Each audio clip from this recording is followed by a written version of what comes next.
Ça y est, on se lance dans un projet ambitieux. Vous l'avez vu la semaine dernière, avec Sylvain, on a beaucoup d'idées et on a mis en place un petit système pour sélectionner l'idée qui nous plaît vraiment et qu'on va explorer.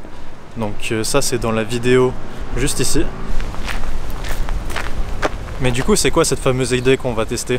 On va voir ça tout de suite.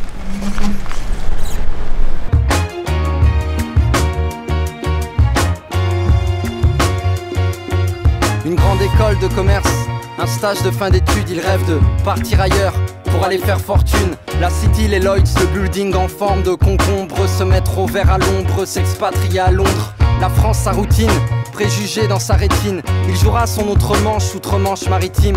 JCD, jeune cadre dynamique, compétitif. Consulting, marketing, finance, c'est pas vraiment son kiff. Mais le voilà, motivé pour travailler pendant 10 ans. Épargner assez d'argent, puis il sortira du rang. Même s'il échoue par la suite, il aura cette assurance. Un diplôme, bac plus 5 et ses 10 années d'expérience. Parce que lui au fond, il n'en veut pas de cette vie de bureau, de ce métro, boulot, dodo, juste pour payer ses impôts.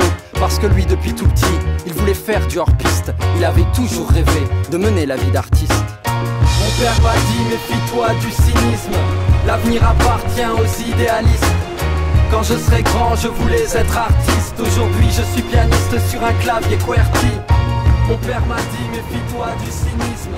L'avenir appartient aux idéalistes. Quand je serai grand, je voulais être artiste. Aujourd'hui, je suis pianiste. Courant 2020, pendant la période de confinement, j'ai lu ce livre, Influence et manipulation. Bon là je l'ai trouvé qu'en anglais à la bibliothèque, mais ça fait la même affaire. C'est vraiment un livre que j'ai beaucoup aimé et qui nous aide à comprendre le monde qui nous entoure. S'il peut nous apprendre à manipuler, on peut aussi s'en servir pour comprendre et identifier les moments où nous sommes manipulés. Très utile.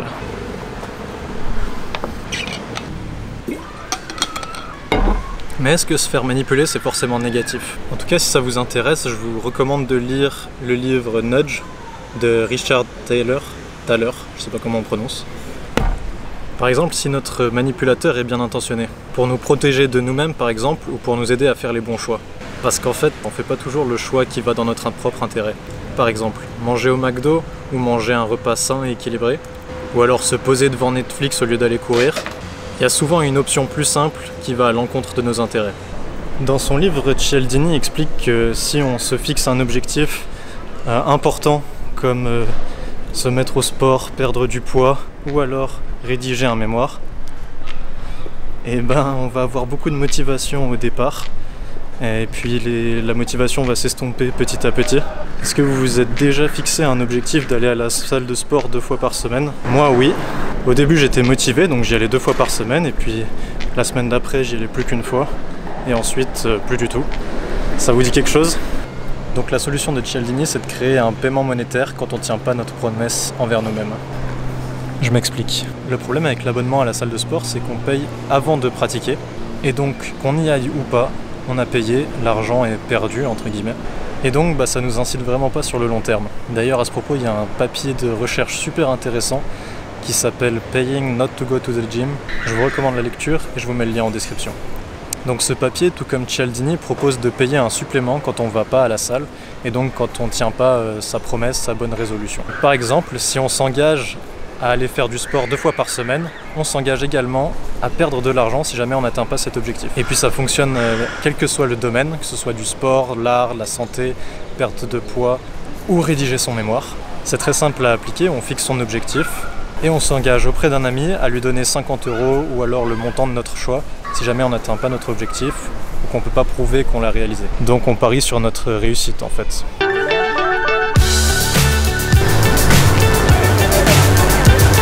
Il fait 36 degrés, il fait vraiment super chaud. Je suis au bout de ma vie, mais je crois que j'ai trouvé un moyen pour me rafraîchir.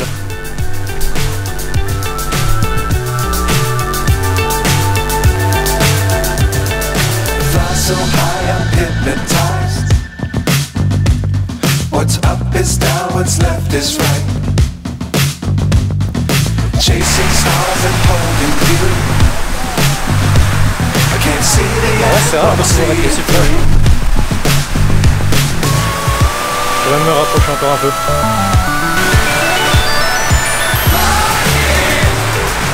Je ne veux pas passer. C'est un petit peu dangereux.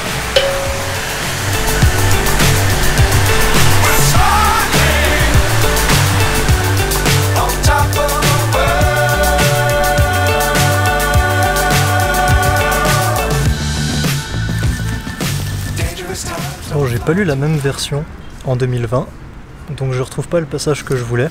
Je sais même pas si c'est dedans à vrai dire. Mais bon. Donc je me suis dit, si on peut le faire physiquement avec des amis et que ça fonctionne, on doit pouvoir l'automatiser à travers une plateforme en ligne. Et comme business model, on prendrait un pourcentage des transactions effectuées, tout en ayant un business qui aide les gens à évoluer et qui est intéressant à développer. C'était parfait. Mais bon, en relisant la page, j'ai vu qu'il y avait une petite astérisque que j'avais pas vue la première fois. Et en pied de page, Stick, la fameuse plateforme que j'ai imaginée. Forcément, ils y avaient déjà pensé. Donc Stick est une plateforme américaine développée par Cialdini, si je dis pas de bêtises, qui donc aide ses utilisateurs à atteindre leurs objectifs à travers des petits défis et des paris monétaires sur eux-mêmes. J'aime beaucoup cette idée, mais quelque chose me dérange. En fait, les intérêts des utilisateurs et de la plateforme sont opposés, tout simplement. Parce que la plateforme, pour gagner de l'argent, il faut qu'un utilisateur ait raté son pari, et donc raté son objectif. Tandis que les utilisateurs veulent réussir leur objectif et garder leur argent. C'est comme Tinder qui n'a pas du tout intérêt à ce que vous trouviez l'amour, parce que sinon il perdrait un client. Donc sachant ceci, je note l'idée en détail dans ma liste, et puis je continue ma vie. Tout simplement.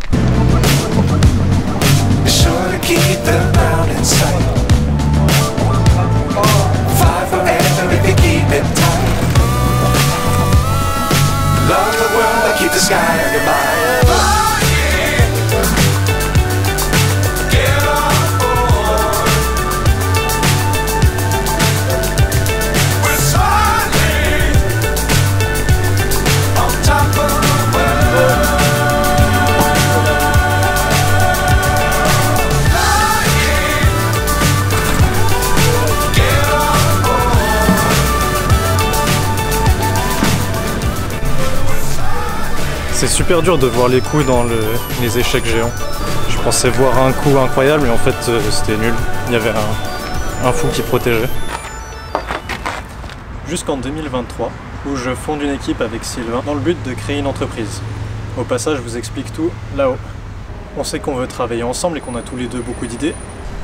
On crée la liste avec nos idées préférées et on les rentre dans le choix-pot. Donc on doit choisir une seule idée à explorer et on obtient ce classement. Donc la plateforme d'aide pour atteindre ses objectifs apparaît première. Et l'idée nous plaît et elle n'est pas forcément très répandue en francophonie, donc on se dit qu'on peut tenter l'aventure et créer notre version de Stick en francophonie. Donc pour bien comprendre comment fonctionne le site, on se met à l'essayer et au bout d'une semaine seulement, on se heurte à un premier problème. En fait, on n'aime pas du tout cette sorte de loterie, jeu d'argent. Si on n'avait pas voulu l'essayer dans le but de créer une entreprise, on l'aurait probablement jamais utilisé. Et en plus de ça, le problème que j'avais identifié en 2020, le conflit d'intérêts entre les utilisateurs et la plateforme est toujours là. Mais on va pas se décourager pour autant. Donc retournons au problème principal. On n'arrive pas à tenir nos bonnes résolutions sur la durée. Donc on va utiliser la technique des 5 pourquoi. Donc on commence par la première question, tout simple. Pourquoi? Tout simplement parce qu'on perd notre motivation au fur et à mesure que le temps passe. Et pourquoi on perd cette motivation? Parce que résoudre son objectif est difficile. Mais pourquoi c'est difficile? Parce que c'est trop répétitif et pas très stimulant. Mais donc, vous savez la suite. Pourquoi c'est difficile et pas très stimulant? Les progrès sont difficiles à voir un jour après l'autre. Ok, on tient quelque chose.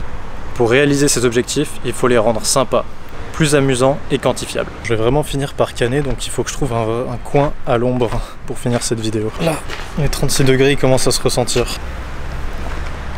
Voilà, il suffisait de demander. Donc pour nous, la réponse est évidente. On peut rendre le challenge fun en le transformant en jeu vidéo. Et c'est comme ça qu'est né Golden, une application jeu pour aider à atteindre ses objectifs très sérieux de manière fun. Vous créez votre programme, empruntez le chemin de vos objectifs, gagnez des points, rencontrez des personnes aux objectifs similaires, chouchoutez votre animal de compagnie et gagnez des succès au fur et à mesure que vous progressez dans vos projets familiaux, personnels ou professionnels. On est parti dans une direction qui nous plaît, donc on est prêt à s'investir à fond. Mais le gros du travail reste encore à faire, donc abonnez-vous pour rien rater. Ciao. Mon père m'a dit méfie-toi du cynisme, l'avenir appartient aux idéalistes. Quand je serai grand je voulais être artiste, aujourd'hui je suis pianiste sur un clavier QWERTY.